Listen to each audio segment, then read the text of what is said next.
Un peu de culture pour terminer ce journal, plongé au cœur de l'Orchestre Philharmonique de Besançon qui célèbre cette année ses 60 ans.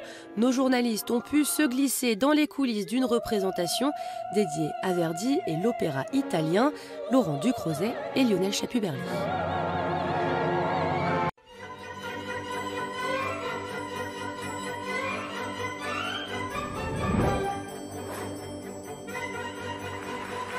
Le lieu qui fête ses 130 ans porte un nom germanique, le Kursaal. Et pourtant, ce soir-là, à Besançon, c'est bien l'Italie et ses opéras qui étaient au programme de l'Orchestre Philharmonique de Besançon.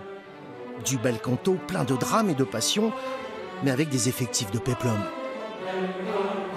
C'est le best-of Verdi, on tourne autour de Verdi avec Puccini, Bellini, Donizetti, vraiment les rois du lyrique.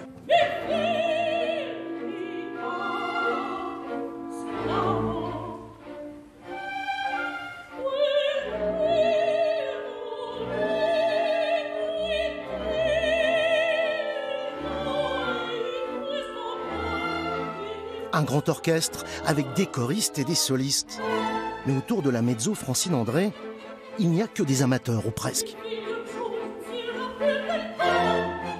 Dans l'orchestre, on a des jeunes, on a des anciens, on a des professionnels, des amateurs, des gens du conservatoire. C'est là qu'il faut arriver à transformer l'essai, à intéresser l'orchestre avec ses œuvres populaires. Je reviens toujours au populaire parce que si c'est de la musique qui n'intéresse pas le public ni les musiciens, on n'aura personne au concert.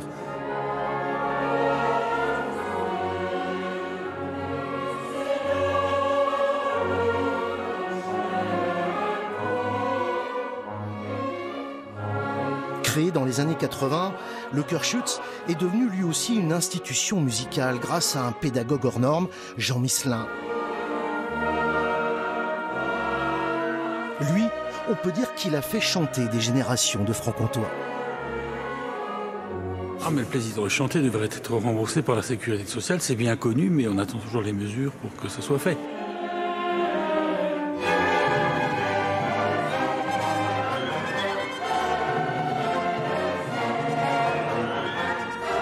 Nous avons un étendue d'âge relativement large, on va dire entre 25 et 70-75 ans. Il y a des personnalités au profil très différent. Il y a des gens qui lisent la musique, ça existe aussi, qui ont une pratique chorale qui, à force, donne des repères, permet de se retrouver dans une partition. Puis d'autres qui apprennent beaucoup d'oreilles, qui sont capables de répéter rapidement, de la manière la plus juste possible, et puis qui, peu à peu, progressent par la pratique.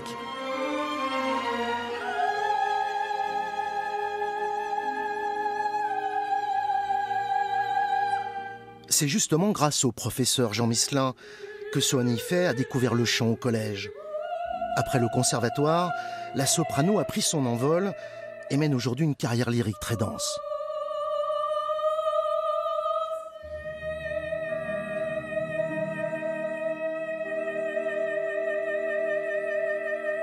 J'avais une toute petite voix, très fine, toute jeune, et donc j'ai fait beaucoup de musique baroque, j'ai fondé un ensemble, j'ai été engagée comme soliste ici ou là. Et puis ma voix s'est développée avec le travail technique et puis l'âge. Et je sentais que j'en avais sous le pied pour chanter un répertoire plus large. Et ma voix s'est petit à petit développée jusqu'à chanter aujourd'hui le grand répertoire lyrique, à savoir Verdi, Puccini.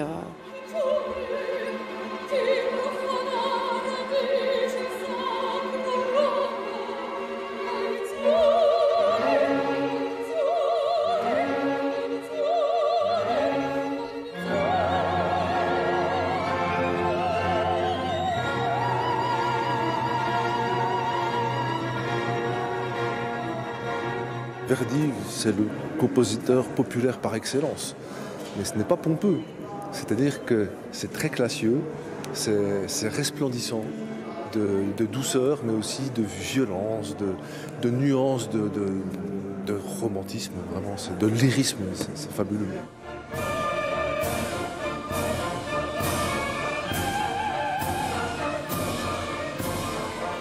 60 ans déjà que le Philharmonique de Besançon monte sur scène et maintient le cap.